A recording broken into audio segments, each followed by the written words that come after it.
Good morning. Hi, Sherry. How you guys doing? Awesome. Good to see you. Hi, Linda. Great to see you. Awesome. Whoa, looks like it's working. All right. Nice. We got it. Ooh, UAS Grant Writer Chronicles. This is going to be awesome. Wow. This is how we do it. This is such valuable information, Yes. you know, as far as being the first people. So I just want to say a lot of people, you know, call me and they're asking questions, but if you could send them a grant, like that's just really, you know, like if you could send them like proposals and stuff and let them know what's going on, it just makes your job so much easier, and it'll also make their job easier. So I'm super excited about this. I lost everybody. Where'd everybody go? It's really exciting because it is a lot of times there are a lot of questions revolving around the whole funding part of it, and now to know we actually have a go-to person. That's right. Asking for help. Desi and I have our shirts on today. Oh yeah. We do. So hold on. Look at, we are teachers. Cool. Teach, love, and inspire. I was telling Desi when I was in the airport, a lady, because this is why I got it. So if people ask us, you know, oh, you're a teacher? You can say, yeah, I teach people how to fly drones. And they're it's like a deer in the headlights. Did you just say what? People always say, what did you just say? Yeah. Anyway, I had a lady at the airport say to me, oh my gosh, are you a teacher? I said, yeah, I teach people how to fly drones. Can I take a picture of your shirt? So it's already started. Yes. Nice. So, anyway, good morning, Jennifer. Good to see you. Yay. Hello. Good morning. Good morning. It was Morning. great to be there, and so many people here had an opportunity to go to commercial UAV. So excellent show. Jennifer, you put in a lot of hard work making it happen. So many programs that you offered, and so it was fantastic. It was really Jennifer, are you the ones that had that badass dog walking around? No, we do not own a Spot, but Spot did come into the AVOC and walk through it. I've got a really fun video of it walking through. Yeah, talk about a hypoallergenic and non-shedding dog. Right? I was thinking, can I like sit on it? Can it take me from A to B? So cool. So welcome everybody. We have tons of people on here, and I don't have time to get to everybody, but we're so happy you're here. It was so great to see you out at UAV conference, and we look forward to seeing you all at the next one. Yes. So it's really a reunion. Yes. So I had people say to me, oh my gosh, Kim, you know so many people. I'm like, have you heard of Coffee Connection?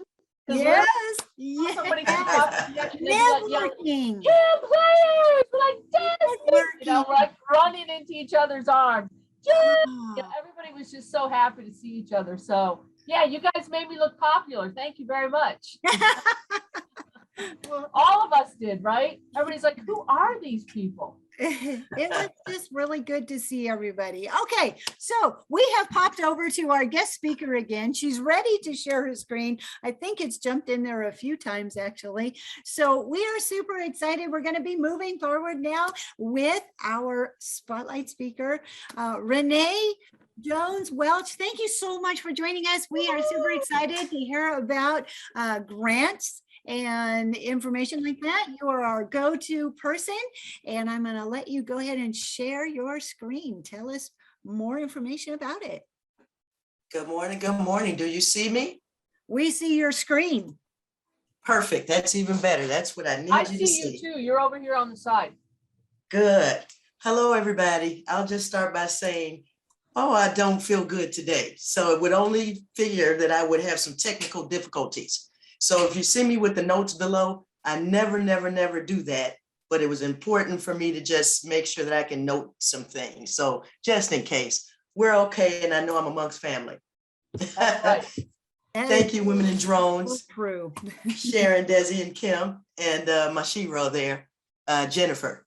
Last week was amazing at the Commercial UAV Expo.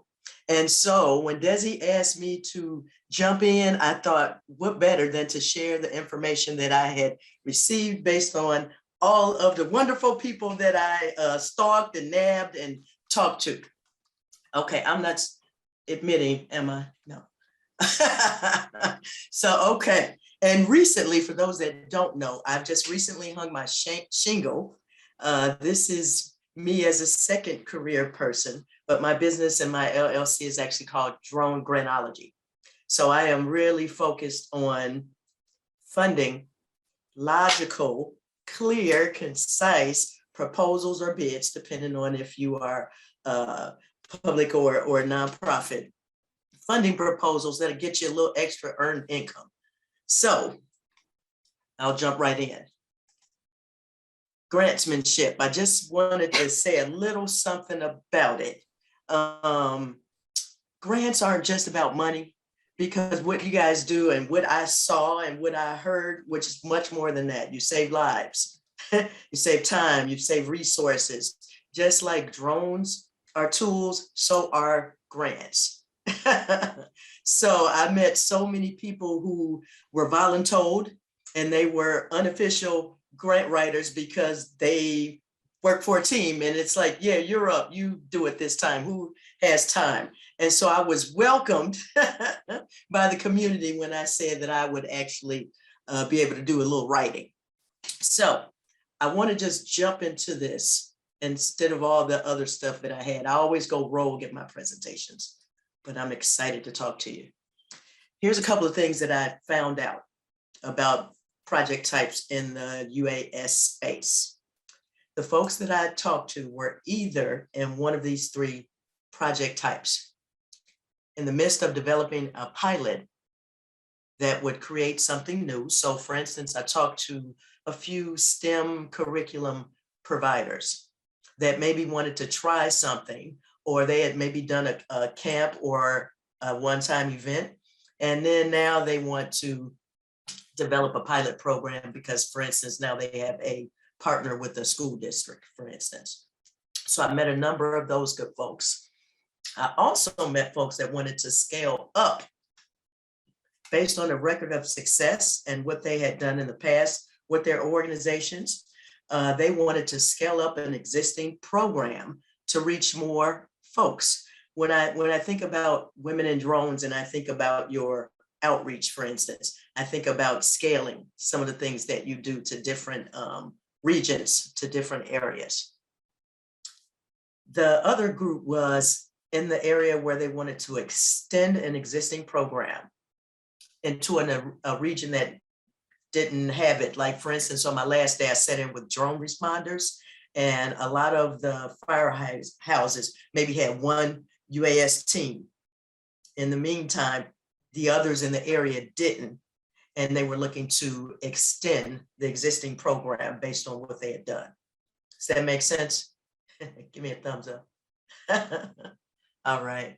Where would you say your programs fit? By either show of hands or raise your hand in the chat. Which of you would be in like a pilot program phase with a new initiative that you've been considering, but now you have the other elements in place? Raise your hand like that so I can see you. Okay. How about scale up? How many of you are in that scale up zone where you've had a record of success? You've been able to show that, boom, and now you're ready for more. Fantastic. And what about those of you extending an existing program just to a different region, for instance? Maybe you can no longer handle the load and now you just like to move it over to a different area, or sometimes I see state projects. Show of hands. All right. And you can't be in all of them. Everybody's like, yep, we'll take it. All right. All right. That actually led me to conversations about funding models. One of my purposes for attending last week, outside of volunteering and hanging out with the Sundance Media Group, was to actually get to know more language and get to know the people in the UAS industry. And what I found is that this is normally a nonprofit funding model that you see.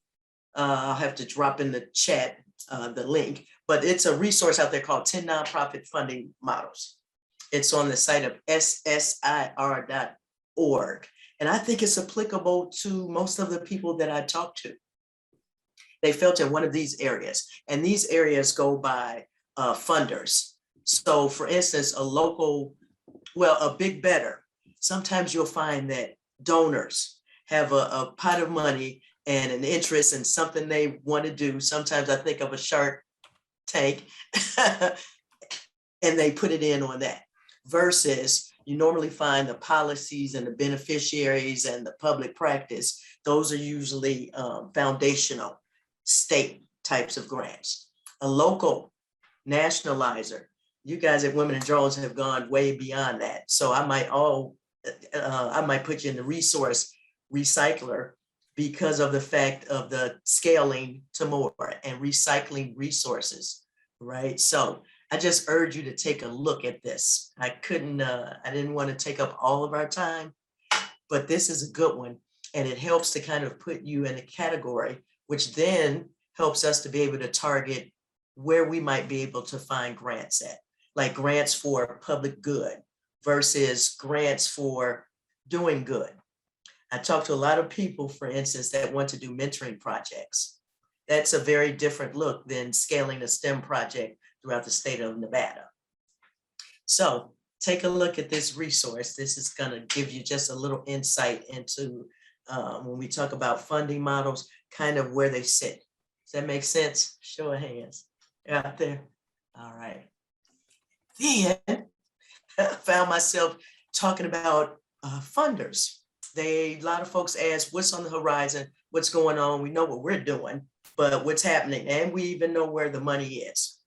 So I said, number one on the list, and I smiled every time I said this, innovation. I felt like I lived in the land of innovation last week. That was amazing. And I didn't know what to expect. So to see the whole enterprise and the whole big boy land was amazing. But nevertheless, this industry is in the midst of innovation. I think we know that and can all agree to that. And that's one of the areas that I see in grants now. And I don't mean innovation for the sake of saying the word, but actually a new way of doing something with a new tool that we're introducing. Another area that I got a couple of side eyes on, a couple of raised eyebrows, logic models. I actually see that as a category now, a category in grant applications, and I actually see points for it being assigned in the grading rubrics. So are you with me on the logic models? We know what those are. We kind of have those mixed in our business plans already or something close. Okay, now I'm not looking at the chat box, so let me just open up for 2 seconds on that because I see a couple of eyebrows. We good on logic models? Do this. Okay. Logic models really help planning for some of the folks that aren't quite at the point developmentally in their organization. Logic models become very important. They help you with a framework, and that framework is what a lot of the grant funding is based on, the questions and the applications. Another big area that I mentioned is research and evidence-based practices. I was so excited to see the education corridor last week and the universities and so forth. But I actually asked a different question. I asked how many partnerships they were in to do a little writing. In other words, how many partnerships did they have some research students actually writing this down so that we can say, yes, it works, and here's the evidence. That's what the funders are looking for. Make sense? Okay, equity and diversity. I was just on what they call a bidders call that was actually open to all organizations, whether sole proprietor, LLCs, for-profit, nonprofit. And they actually had a whole category under outcomes that was focused on equity and diversity. So I had to ask the question, what does that mean? And in my mind, I had the UAS industry outside of women, gender and color, ethnicity. I thought, but what did this mean in the grant? They weren't able to explain that to me. So I had many interesting conversations about equity and how to incorporate that in your mission. It's a lot easier if you are targeting, for instance, a disadvantaged community. But if you're targeting a region, for instance, or maybe the public services, how do you pull that out outside of talking about staff? So that was another one. Let me just do a sidebar on the equity and diversity. I talked a lot about training and workforce development. And an interesting conversation that I had was when you write training curriculums or train the trainers and so forth, for those of you who have projects and programs in that area, do you even have people of color writing or as part of the teams writing? You can't bring that perspective if the perspective is not there, if that makes sense. So very interesting conversations and big points they're asking about this. Funders are public awareness and education, big, big, big. I know I'm preaching to the choir, but these are actually in grants these days, public awareness and education. So for instance, I saw money for marketing in a project that I recently saw. So, and we know that exposing the public to what we're doing, I hear that from so many of you and your guests every week. So big one, big one, big one. Don't forget to add that into your plans, just in case you haven't. An emphasis on sustainability. No one likes to give money if they don't think they'll get anything from it, and the program will be over once their funding is done. Also, I'm noticing that some funders are funding partially. Some are not funding operations and so forth. Some are asking for matching funds, whether in kind or financial obligations. So a big plan on how you will sustain it once this particular funding is over. And it's not always helpful to try to explain, I'll look for other grants. Soft money, that means we don't know if it'll dry up or what. So this is when I talked a lot about having like a fundraising plan, an annual plan, or sponsors, or whatever it is, partnerships that help you to be able to sustain these initiatives. Lastly, in-depth planning and contingencies.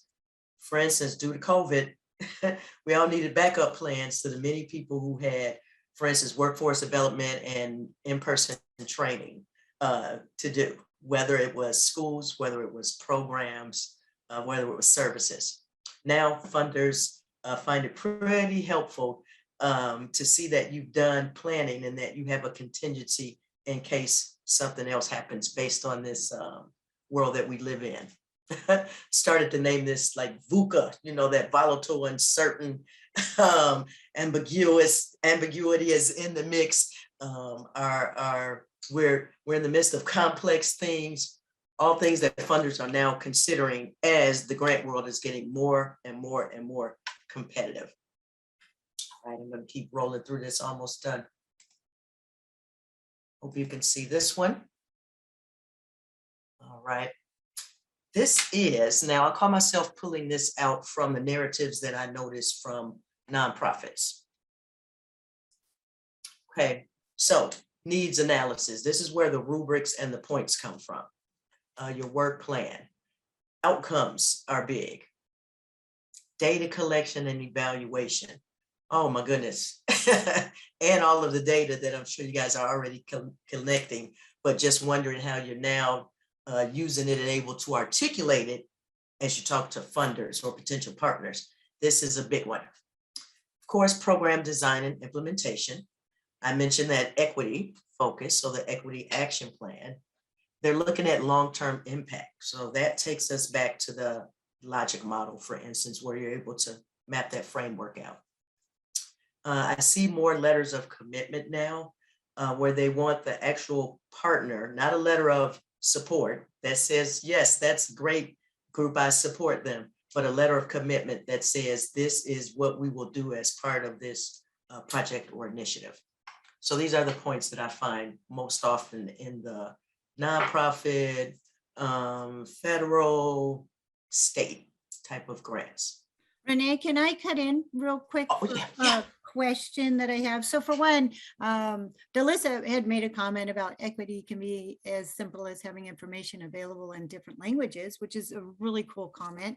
Yes. But I Yes. kind of wanted to ask a question at this point as far as the services that you are offering, and Mhm. when you're going through these steps, is there a template or some sort of form that you recommend or you have available to help guide with this process for people, and where you step in and kind of help people through the process? It depends on what I'm doing. Okay. I'm gonna just jump up 2 slides. Boom. Did I jump ahead? Did I jump ahead? Officially no, but if I get through the next 2, then we can spend time talking. Okay, well then we'll circle back to it. Sorry. Okay. No worries at all. Justifications, you heard me mention all of this. Justifications are more so like the public safety folks that I talk to. What's the problem? What's the design? That logic model, they were a little more black and white. And when you get into the local, some of the local agencies, they want an application, or when you're working with bids. So these are the areas: partnerships and commitments. Pretty much same thing I just showed you, but in a different language. Ha ha. Now, what grant writers do, a number of things. I talk to folks that would need grant research and funding research. All depends. Desi, give me your question again, because that's it. So if somebody inquired to you to help Yes. them out, get this ball rolling and wanted to get a grant and Got it. applications, is there templates available? Do your services that you're offering, how do you guide and direct them that way? I start with a conversation, and I personally have a template that I'm walking through as I'm talking to you. So I do have, or at least have access to, checklists that basically tell you what to begin to pull together. And it's the standard information: financial information, management information, etc. But first step is actually me having a conversation and trying to find out where you are. Also looking at materials. I had folks that have already sent me, for instance, a successful grant that they had submitted and that was rewarded. So in other words, that means let's recycle this and move on. Right now, seems like the public safety group knows where a lot of money is. I've been on webinars pertaining to where these big pockets of federal money and state money are coming for. So yes, but the checklist is mine. Then you get something that says, now what are we going for? If it's something that's out there, because sometimes people bring me the funding opportunity and they say, this is the one. Can we go for this? So then we take a look at eligibility. All of these guidelines are normally, it's not me, and that's why I don't have a checklist in that way. The guidelines are set by the funders or the application. So we pretty much just follow that. I'll call it an ask and answer, depending on the grant. Hope that answered the question. Renee, my question for you is, with a lot of funding, it depends on the time of year. Do you have a list of opportunities available in what time of year? Like say the federal government asks for bids or for grant writing and applications to be at a certain time of the year. I know in our city, the bids go out in June because the budget starts in September. Fiscal year. So is there a list out there where grants are available time-wise to apply? So I should make that, thank you, Patricia, I should make that possible. I have a mini rolling list that I add to every day. Every day I get alerts, whether it's, I'll just say my areas tend to focus more so on STEM and public services. And so I'm compiling, and I've actually used it to reach out to a couple of people to say, hey, this one's due in November, this one's due now, but take a look at this. And meanwhile, I'm starting to create that list that says, watch list, this cycle is not due to February again. Because again, like you said, federal, maybe even state goes with that procurement cycle in the end of the annual year, the fiscal years, versus donors, maybe private foundations, corporate foundations, sometimes have rolling cycles or maybe 2 cycles a year. So the answer is yes, I'm starting to collect that, and I should put that on this site, shouldn't I? So kind of that rolling list and update. I don't want to make the assumption that because I get it, you know, you guys get it. But I do have that, Patricia. Or I should say I'm starting to that, and I add to it every day. Okay, Desi and Kim, you guys will help me figure out how to get that out and so forth. Talk about that. Yes, and we do have a couple more questions that have popped Perfect. up. Are these grants available outside of the US? Yes, it depends on the funding source, but definitely. Okay. Definitely. All of Okay. the time. You So- can find that. That would go into, again, that's one of those questions that I would ask. What are you trying to do? Are you trying to, obviously that's an expansion program, or maybe even scale, depending on what you're trying to do. How far are you trying to get your reach out there to the beneficiaries? All Some right. it's local, you know, neighborhood, some is state, some is federal, some is international. We also are able to enter that space because of this remote world now too, so it's not so far-fetched. So I see a lot more what I would call infrastructure, the ones that I do see, but that's something that I should also add. All right. International, I should Sheila, add that looks to like my she put in watch. their grants.gov. Somebody put in a Definitely. for us. Mhm. And Yes. then Sherry had said, Renee, do you help with the writing the proposals that have some of the same elements you mentioned? Yes. Depends Yeah. on what you need me to do, and it depends on your team. I definitely write.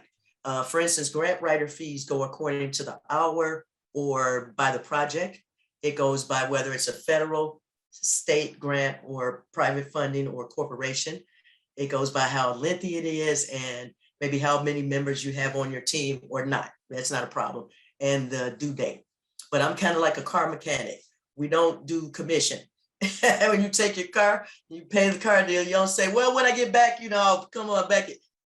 Because it's a service, and because so many factors are outside.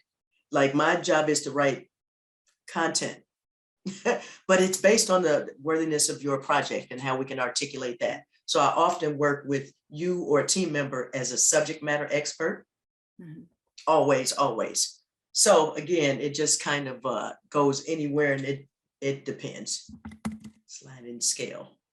I should write all these. Okay, just jotting down a couple of things I need to. Got it.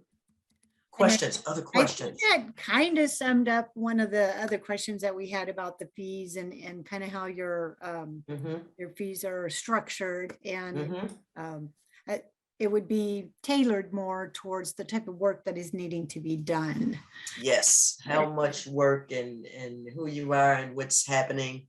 You know, now I'm seeing partnerships also. So that's kind of a collaborative, or maybe you're doing some blended funding. Maybe you're working with a partner. So again, it just depends on the complexity of everything. Okay. Looks like there's another comment. Each federal agency is run separately. It just rolled away. Hold on. Let me roll it back up. They don't talk to each other and have different funding options. It's like trying to pick your first drone. So that was Sheila again. Awesome. Due to, and Johnny had posted this one, due to the current state of the things, is it advisable to add the company's vaccination status on the proposal? Does that have any impact on the processing? Couldn't hurt.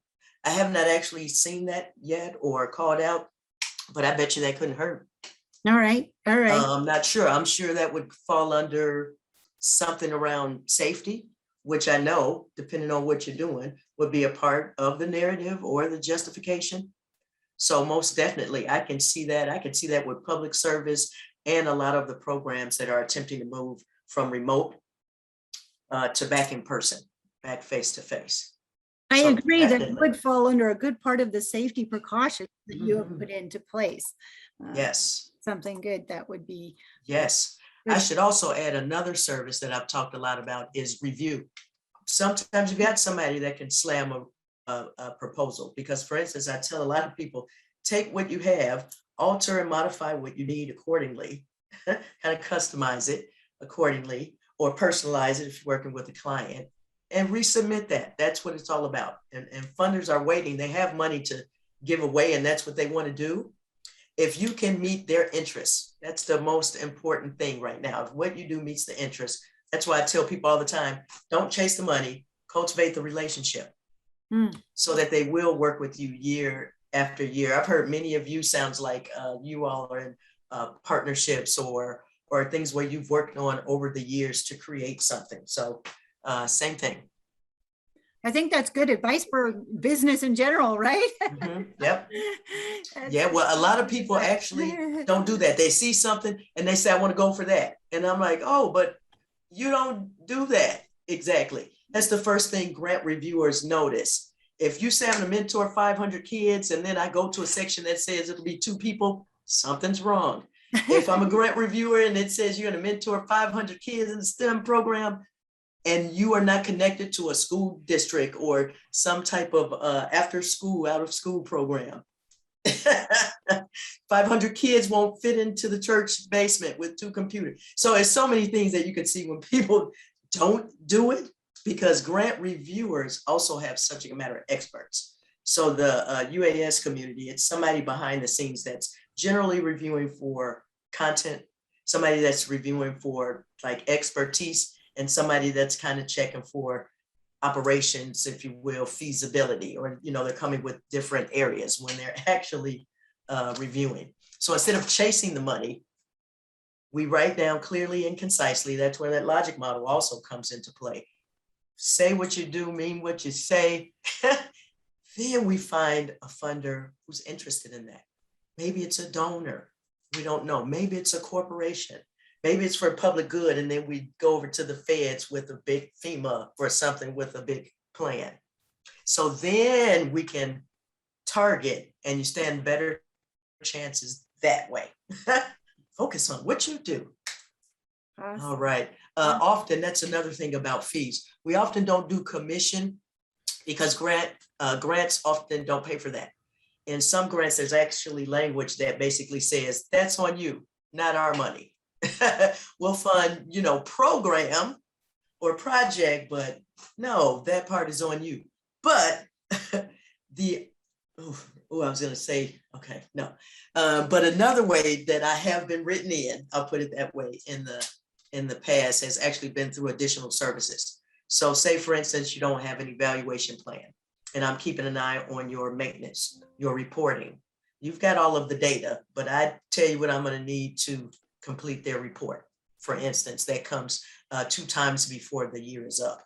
So it's other services that maybe we can find a way to incorporate those.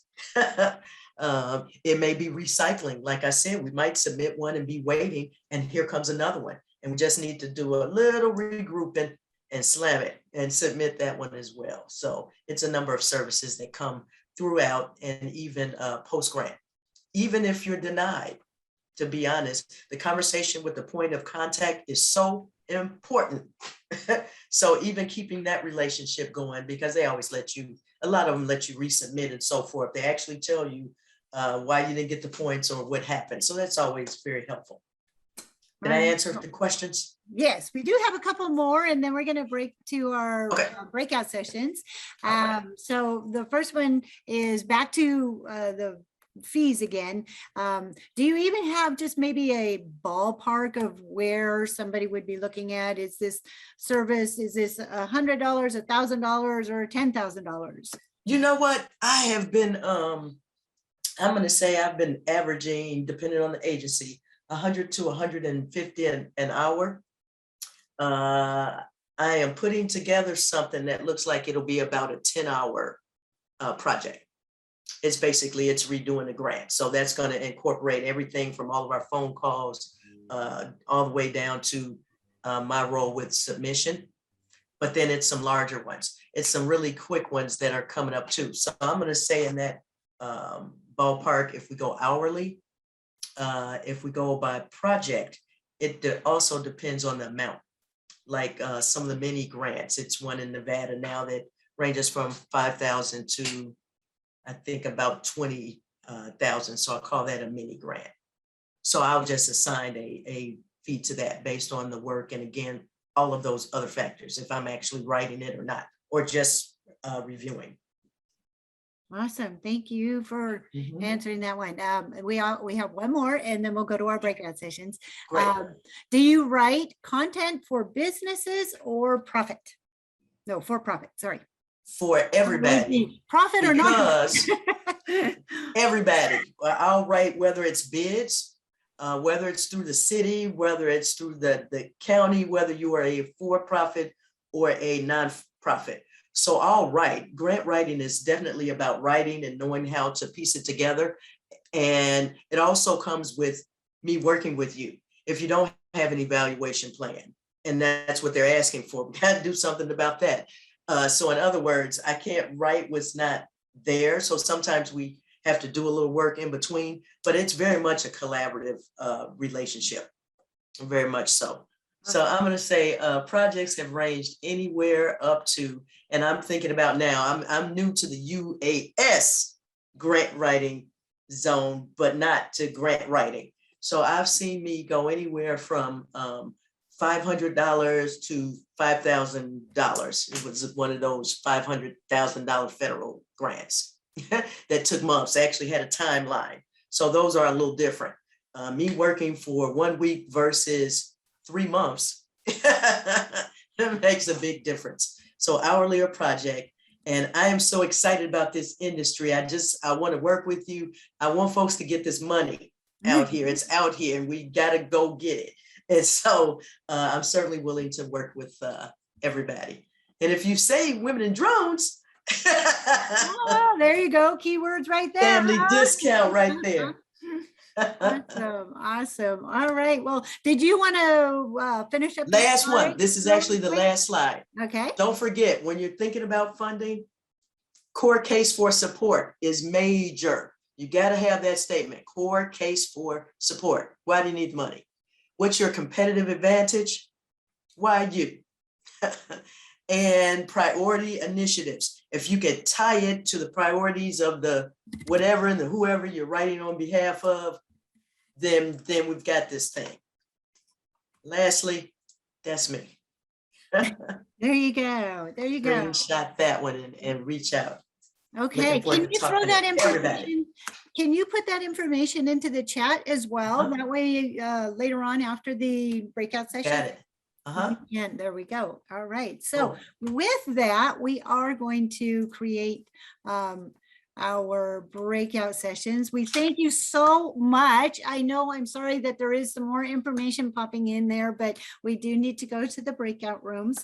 And so she's got her information in there if you wanted to reach out and talk some more. Apparently, it's a great topic, right?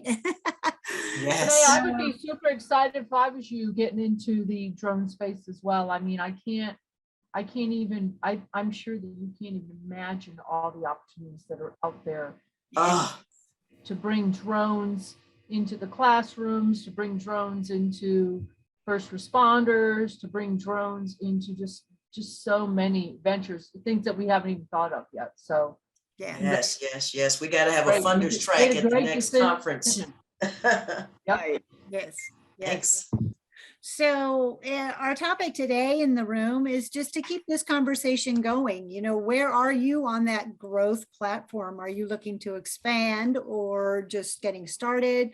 Or where do you find the need for this type of stuff? So we're going to go ahead with that and we'll go to our breakout sessions and we'll open up the rooms. We really only have a really short time for a topic today. And so I'll get it going. All right. Thank you, Renee. That kind of wraps it up.